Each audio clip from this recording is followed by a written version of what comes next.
Following from the shift in population is the notion that cities, these urban areas that we all live in now, will continue to be the crucible for our ability to construct the type of future we want. Most of us are urban dwellers. 80% of Canadians now live in cities, just the opposite of the proportion when the VON was formed. And cities therefore concentrate us into denser environments than our species have ever experienced before. And with such concentration comes our impact. 70% of the carbon we generate comes from cities. 50% of the typical ecological footprint of the average Canadian comes from their home and their car. Most of the resources and energy we generate goes to cities. Most of the waste we generate comes from them. More health impacts are concentrated into smaller areas with the attendant issues of air and water quality, the spread of communicable diseases, the impact of poverty, and the need to integrate people with disabilities. And from VON's perspective, it also means greater concentrations of people in need of your services, which leads, of course, then to the explicit linkage between environment and health. The World Health Organization has already stated that climate change is one of the top 3 threats to human health. Even in the best case scenario, the human population is going to face direct and indirect health impacts over the coming decades. They include temperature-related morbidity and mortality, mostly around heat events. The number of people dying from extreme heat events in the developing world is staggeringly high and increasing every year.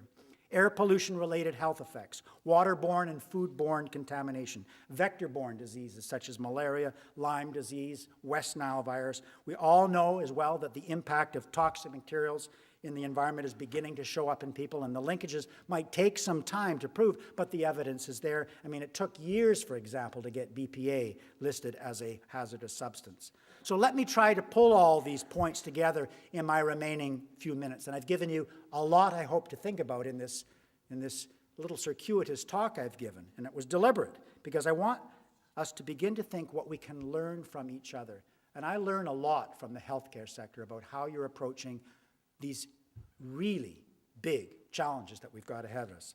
I talked about sustainability at length, by the way, in terms of its origins and its meaning, from the perspective of the underlying principles, as I believe that they are the basis, those principles, for integrating long-term and holistic thinking into what we do. There has to be that recognition of that.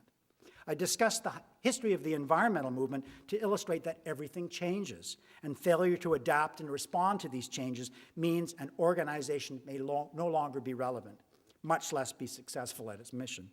I spent some time on the barriers to change, as ideas alone do not cause people to change. It's about understanding how to overcome those impediments to their own behaviors. And finally, I noted that health and environmental challenges are fundamentally interconnected. And from this perspective, I conclude that the VON is not simply a not-for-profit service agency. You have a long and proud history. You have successfully adapted to changing circumstances that cause many not-for-profit organizations to become completely irrelevant and disappear from the landscape. You have a strong organizational vision with a belief that your services will be needed more and more in the future. I was so gratified to hear Judith talk about where you're going. Shifting the agenda, she said.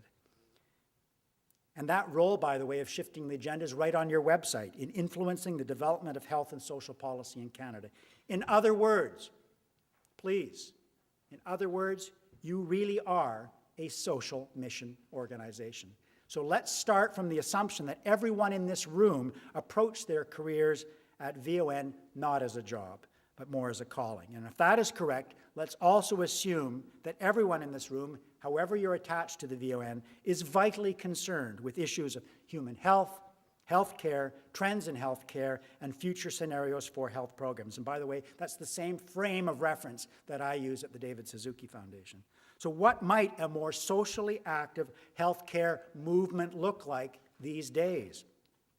The first thing is the need to have a very clear vision of what you want to change or achieve. It has to go beyond your mission statement to what it is that you're actually trying to do. And the more hopeful the vision, the better. If some of you have heard David's talks lately, David Suzuki's talks, you'll know that he spends a bit of time saying, imagine a future.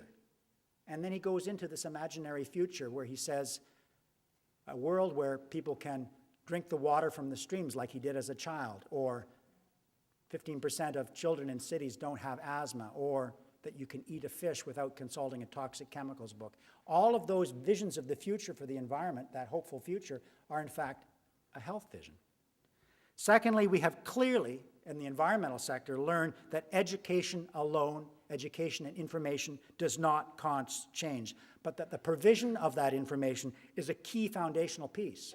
You just have to recognize that putting information out there starts something, but if you just stop there, nothing will change. Case in point, all of these amazing articles that are going on in the Globe and Mail over the last couple of weeks on boys. All of that information is out there, but contemplate for a moment, what does that mean? Newspapers, by providing information, do not cause change. Somebody actually has to pick that up and do something with it. Do we know where that's going to come from? I don't think so, because we actually haven't thought through that process. So you need to provide information in your own area, but it has to be something in support of something else. It needs to be linked to a bigger strategy or campaign. And thirdly, we have learned that campaigns, this is something that Lisa does all the time, we have learned that campaigns work when they're integrated. This cosmetic products work involved a whole series of steps. It involved engaging people through an online survey, which was, a critical piece of just engaging people. It was information getting out. It was our action alerts. It was publications. It was contacting the media. It was then and then and then. And each of these things has to fall into the next step in order for it to actually create the momentum which we want, which is inevitably, at the end of the day, to somehow see that we don't have toxic materials in the products that we use on a day-to-day basis. You actually have to think about partnering with unusual suspects. Most of the time, we tend to partner with those that are like-minded, and the environmental movement has been notoriously bad at this. If I stood up here on the stage and gave a wonderful talk and I had all of the usual suspects from the environmental movement here, it wouldn't be as powerful if I had standing next to me somebody from the Canadian Taxpayers Federation. Not that I'd do that, but it would be powerful. The challenge is that working with those groups is very challenging because cultures are different. And you have to then learn how am I going to work with this group to actually do this. But the outcomes are much more powerful. Campaigns require careful planning, multiple communication strategies, clearly defined measures of success, and a well thought out ladder, as I said. And fourth is that real change happens when things are all shaken up. You can't do things when things are working really well. And therefore, you have to be able to plan for what we call unplanned moments. I know that sounds quite oxymoronic, but you can plan for unplanned moments because unplanned moments are what we call teachable moments. You can move the agenda much quicker ahead when everything gets shaken up than you can if that event doesn't occur. And we all know, in your sector, you know there's going to be those moments. There's going to be another big bout of waterborne illness in Canada at some point based on contaminated water. Powerful moments to change. You can see that happening. I mean, just think about what's happening in Chile right now. There's going to be a wholesale movement to change the abhorrent practices in the mining sector because of a teachable moment. These are powerful, and you have to be able to plan for them on the basis that you have to have enough flexibility to recognize you're in one and then put some resources towards it. And finally, focusing on things that are most relevant to an individual is key.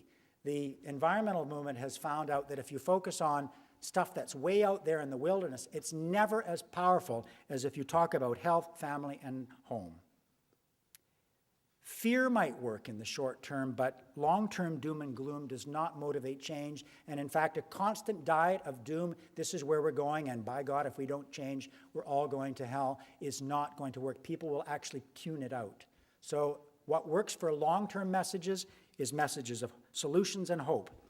And DSF has learned that encouraging individual personal commitment can make a real difference. Sometimes it's a bigger difference than single-issue campaigns. And a lot of what we do now is aimed at getting people to feel a personal commitment to how they practice what we would like to see practiced on a daily basis. And I tell you, it's one of the more powerful lessons that we've learned. It's one of the more powerful successes we've had.